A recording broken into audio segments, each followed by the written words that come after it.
Iran এবং Yemen কি Israel ও পশ্চিমাদের বিরুদ্ধে যুদ্ধ অভিযানে নামবে? বিশ্ব রাজনীতির বাকবদলের আরেক মুহূর্ত হাজির, এক নতুন যুদ্ধের ইঙ্গিত। সুপার পাওয়ার ইরান এবং তার আরেক বন্ধু ইয়েমেন এক হয়েছে। প্রতিশোধ এবার নিতেই হবে।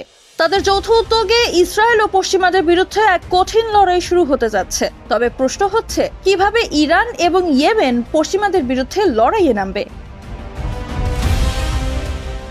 ইরানের পররাষ্ট্রমন্ত্রী আব্বাস আরাকচি এক তীব্র আক্রমণ শুরু করেছেন। তিনি ইসরায়েল এবং যুক্তরাষ্ট্রের প্রচেষ্টাকে মুসলিম বিশ্বকে দুর্বল করার ষড়যন্ত্র হিসেবে উল্লেখ করেছেন। আরাকচি ইয়েমেনের পররাষ্ট্রমন্ত্রী আহমেদ আলী আমিরের সঙ্গে এক ফোনালাপে এই কথা বলেন। আরাকচি জানিয়েছেন, যুক্তরাষ্ট্র এবং ইসরায়েল মুসলিম দেশগুলোকে দুর্বল করতে এক ভয়ঙ্কর পরিকল্পনা নিয়ে কাজ করছে, যা তাদের অর্থনৈতিক, রাজনৈতিক এবং সামরিক শক্তির বিপর্যয় ঘটাচ্ছে। তাই ইরান বৃহত্তর রাজনৈতিক মহলকে একত্রিত করার চেষ্টা করছে। ফলে তেহরানের মনোভাব এখন আরও আক্রমণাত্মক হয়ে উঠেছে। ইরান আর ইয়েমেনের মধ্যে পারস্পরিক সম্পর্ক দীর্ঘদিনের। বিশেষ করে ইয়েমেনের হুথি বিদ্রোহীরা ইরানের সমর্থন পেয়ে আসছে শুরু থেকেই। ইদানিং তাদের প্রতিরোধ কার্যক্রম আরও জোরালো হয়ে উঠেছে। গত বছরের অক্টোবরের পর থেকে হুথি বাহিনী গাজায় ইসরায়েলি আগ্রাসনের বিরুদ্ধে তাদের সমর্থন অব্যাহত রেখেছে, যা এখন আন্তর্জাতিক সংবাদ মাধ্যমে একটি বড় আলোচনার বিষয় হয়ে দাঁড়িয়েছে। এদিকে ইরানও ফিলিস্তিনিদের প্রতি তাদের দৃঢ় সমর্থন জানিয়ে বলেছে, ইসলামিক দেশগুলোকে দুর্বল করতে পশ্চিমের ষড়যন্ত্রের বিরুদ্ধে ইয়েমেন শক্তিশালী প্রতিরোধের মাধ্যমে বড় এক দৃষ্টান্ত স্থাপন করেছে। তাই এবার ইরান এবং ইয়েমেন কি একযোগে ইসরায়েলের বিরুদ্ধে সরাসরি সামরিক পদক্ষেপ নিতে প্রস্তুত?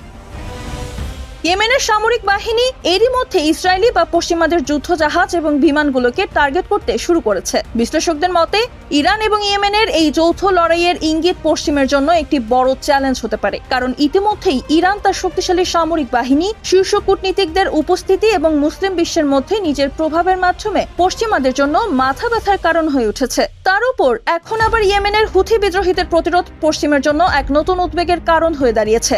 শঙ্কা রয়েছে, ইসরায়েল ও যুক্তরাষ্ট্রের বিরুদ্ধে ইরান ও ইয়েমেনের এক যৌথ সামরিক জোট গঠন করলে বিশ্বে এক নতুন যুদ্ধের সূচনা হতে পারে।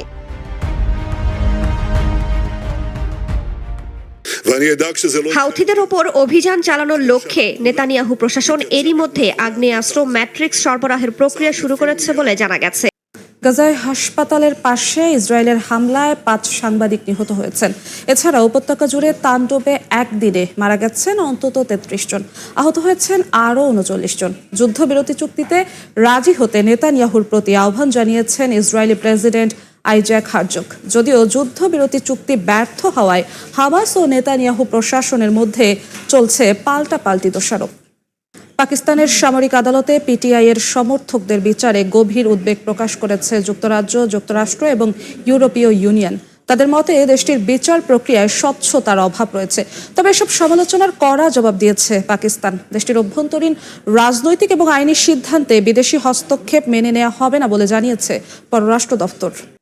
কাজাখস্তানে আজারবাইজান এয়ারলাইন্সের যাত্রীবাহী বিমান বিধ্বস্তের ঘটনায় রাশিয়ার হাত দেখছে ইউক্রেন। নিহতের সংখ্যা বেড়ে ৩৮ জনে দাঁড়িয়েছে, আহত আরও ২৯ জন। এদের মধ্যে ১১ জনের অবস্থা আশঙ্কাজনক। এরই মধ্যে উদ্ধার করা হয়েছে দুর্ঘটনা কবলিত উড়োজাহাজটির ব্ল্যাক বক্স।